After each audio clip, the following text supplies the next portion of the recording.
nabundol ng sasakyan, ng nabundol ng truck, patay na agad, no? So, kagaya po ng preaching ko last time, no, yung dapat huwag patulog-tulog, no? We have to be ready now. We have to decide today kung tatanggapin na po natin si Kristo sa ating buhay, no? So, huwag patulog-tulog, yung sabi ko last time, no? So, habang may panahon po, habang may panahon pa, maghanda po tayo sa ating buhay, no? So, saan po ba daw maihahambing ang ating buhay? Number 1, ang buhay ng tao ay katulad ng paglalakbay. Life is like a journey. Sabi po sa Genesis 47 verse 9, nakikipag-usap si Jacob kay Haring Faraon. Ang mga araw na mga taon ng aking pakikipamayan ay 130 taon. Kaunti at masasama ang mga naging araw na mga taon ng aking buhay.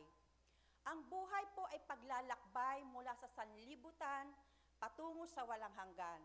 Mula sa duyan po, nung baby pa tayo, no, hanggang sa kabilang buhay o sa ating kamatayan. Nagpapatuloy ang ating paglalakbay, ibigin man natin to o hindi. Ang ating pagsilang ay kaagad na pasimula ng paglalakbay na ito. Para po sa ilan, ang paglalakbay po ay napakahaba. Pero sa iba naman po, ang kanilang paglalakbay ay maikli lang, no? So meron pong namamatay sa edad na 90 to 100 years old, no? Sa iba naman po, no, na pag nakatungtong na sa edad na 70 years old, bonus na po yun sa atin. Ako po, sa makatungtong lang ako 70. Lord, thank you. Bonus na po sa akin yun. Kasi my mother died at the age of 53, ang father ko po 72. Kaya sabi ko sarili ko, makatungtong lang ako ng 70, Lord, super bonus na po sa akin yun, no? Number 2 po, ang buhay ng tao ay katulad ng panaginip, no? Life is like a dream. Sabi po sa Awit 73 verse 20, parang panaginip nang ako'y magising, pati anyo nila'y nalimutan na rin. So, gaano po ba katagal ang panaginip? Ilang sandali lamang po ito, mga kapatid. Nagbabalik ba sa alaala mo ang panaginip? Hindi. So, katulad po ng panaginip, ang buhay po ay maikli, madaling mawala, at pansamantala lamang. Ganyan po ang buhay. Pangatlo po, ang buhay ng tao ay katulad ng anino. Life is like a shadow. So sabi po sa Ecclesiastes 6 verse 12, sapagkat sino mang nakakaalam kung ano ang mabuti sa tao sa kanyang buhay, lahat ng mga kaarawan ng kanyang walang kabuluhang buhay na kanyang ginugol na gaya ng anino. Ang anino daw po ay hamak na imitasyon ng tunay na bagay, no? Makikilala mo kaya ang tao sa pamamagitan ng kanyang anino? Ang anino po ay madaya, kung minsan po ay maikli. Ganyan po ang buhay, mga kapatid, parang anino. So, ang pang-apat ko po, no, yung ang buhay ng tao ay katulad daw po ng singaw. Life is like a vapor. Sabi nga po sa Santiago 4 verse 14, hindi nga ninyo alam kung ano mangyayari sa inyo bukas. Ang buhay ninyo ay parang usok lamang. Sandaling lumiliktaw at agad nawawala. Ang buhay po sa mundo ay katulad ng usok. Nandyan ngayon, mamaya wala na po yan. Ang buhay po ay totoong maikli, mga kapatid. No? In number 5 po, ang buhay ay katulad ng kwento. Life is like a tale. So sabi sa Awit 90 verse 9, sa kamay mo'y nagwawakas itong hiram namin buhay. Parang bulong lamang ito na basta lang dumaraan. Ang buhay po ay katulad ng magandang istorya. Pagkatapos po maikwento to sa ibang tao, mamaya po ibang kwento na naman po ang pag-uusapan. So ganyan din po ang buhay. Sandali lang po pagtutuunan ng pansin, no? Number 6, ang buhay ng tao ay katulad ng tubig na nabubuhos sa lupa. Life is like a water split on the ground, no? 7 Samuel chapter 14 verse 14. Mamamatay tayong lahat at matutulad sa tubig na matapos matapon ay hindi na mapupulot. Kung hindi man ibinalik ng Diyos ang buhay ng isang patay, ginagawa naman niya ng paraang mabalik ang isang ipinatapon. Ang tubig po, pag natapon po sa lupa, sinisipsip po ito ng lupa at hindi na po ito mababalik. No? So wala na. So ganyan din po ang buhay. Pang-7 po, ang buhay ng tao ay katulad ng bulaklak. Life is like a flower. In Job 14 verses 1 to 2, Ang buhay ng tao ay maikli lamang, subalit punong-puno ng kahirapan, tulad ng bulaklak na namumukadkad, nalalanta at nalalagas. Parang aninong nagdaraan, naglalaho at napaparam. Sa pagtubo po ng bulaklak, ang una po natin nakikita yung bud, no, yung usbong. Pagkatapos po, lalabas po yung dahon. Pagkatapos ito po ay magiging isang magandang buko na ng bulaklak, no? Unti-unti at dahan-dahan po itong bumubuka at namamangha po tayo sa kagandahan ng bulaklak, no? So pagkatapos po, ito po ay natutuyo na, nalalanta at nawawala na. Madaling nawawala, napakadali po, no? Sila po ay pinuputol sa kanilang kagandahan. May mga bulaklak po kasi dahil hindi pa ho bumubuka, napuputol pa, nawawala na. So ganyan din po ang buhay ng tao, no? Katulad ng isang bulaklak na walang hanggang bubuka at namumukadkad, napakaganda po tignan. Subalit ilang araw lang po, ito po ay malalanta na at wala ng buhay. Indeed, life is short, mga kapatid, no? So, ang tanong, ano po ba ang layunin o purpose ng ating buhay? Marami po akong naririnig sa iba, yung term ng mga bagets ngayon, yung YOLO, you only live once, tama po ba yun, no? So, sabi na mga iba, you only live once, no? Dapat daw spend na to the, live life to the fullest na raw, no? Enjoy, no? Hang magpakasawa, want to sawa, mag-enjoy habang buhay, mag-inom ng alak, magsigarilyo, mag-party, mag-enjoy habang nabubuhay pa, no? So yun po yung tawag nila, live life to the fullest. Pero ang tanong po, ano po ba ang purpose o layunin ng ating buhay? Mga kapatid, ang buhay po ay ang sandaling panahon upang paghandaan natin yung napakahabang walang hanggan o eternity. No? Ang tanong, saan mo gusto gugulin o gamitin ang walang hanggan? Okay. So may dalawang buhay po na walang hanggan. Dapat po tayo mamili lamang ng isa dito, no? Wala po dapat sa gitna. Pipili lang po tayo ng number 1 o number 2. Ang number 1 po, ito pong blessed privilege na makapamuhay na kasama si Kristo sa langit magpakailanman. Okay, that's number 1 po. Then number 2 po, ito po yung nakakatakot na pagdurusa magpakailanman kasama si Satanas sa impyerno. So, ang layunin po ng iyong buhay ay ang makapamili ka sa iyong sarili ng lugar kung saan mo gustong mamalagi ang kaluluwa mo kapag ikaw ay namatay.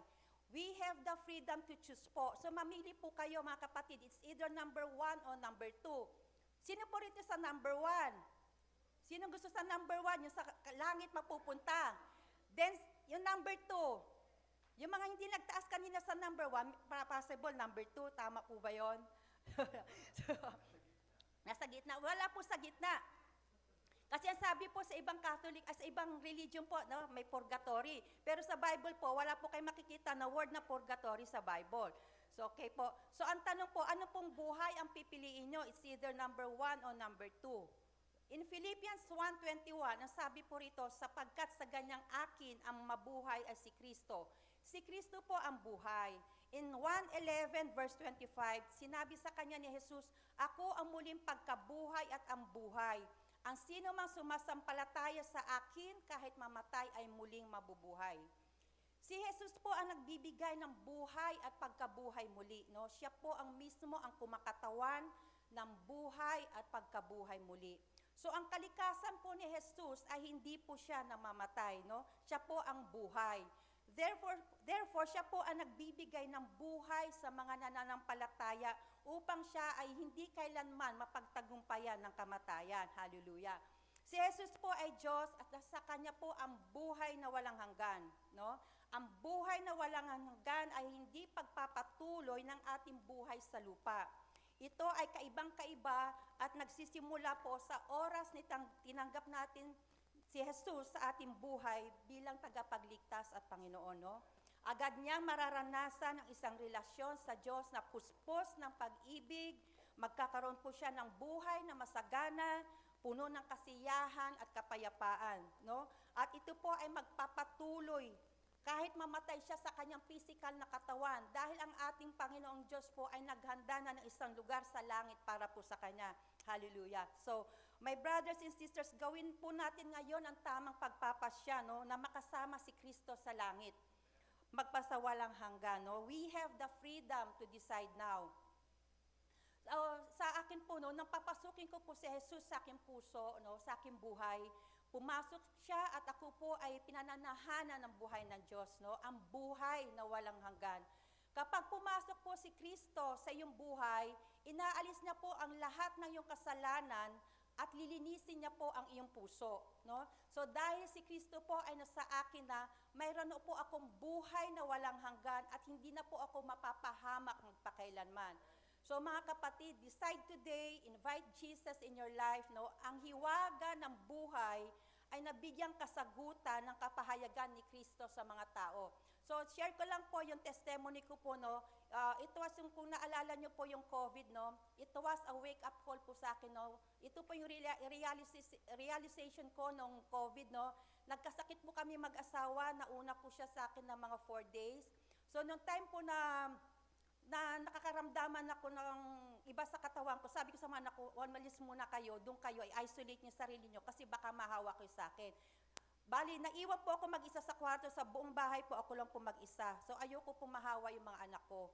So nung nasa kwarto po ako, naramdaman ko po yung mataas na lagnat, yung fever, yung ubo, sipon, wala na po akong ganang kumain, wala na po akong panlasa.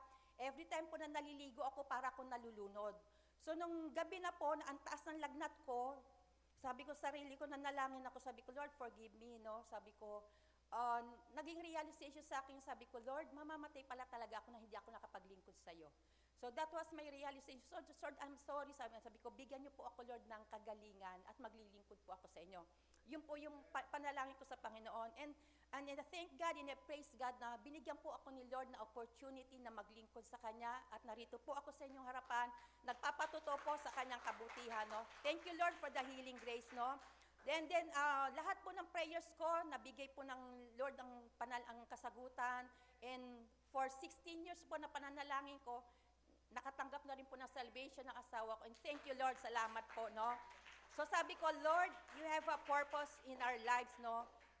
Ito pa lang po yung umpisa kasi I'm still praying for my children, yung mga apo ko. No, lahat kami maglilingkod, sabi nga my household will serve the Lord, no. So yun po na ang goal ko sa buhay ko, no. Hindi na po ang goal ko yung magparami ng properties, yumaman, hindi na po yun. Ang nagiging goal ko na lang po in salvation ng pamilya ko, ang maglingkod kaming lahat para sa Panginoon, no. So thank you, Lord, for the opportunity.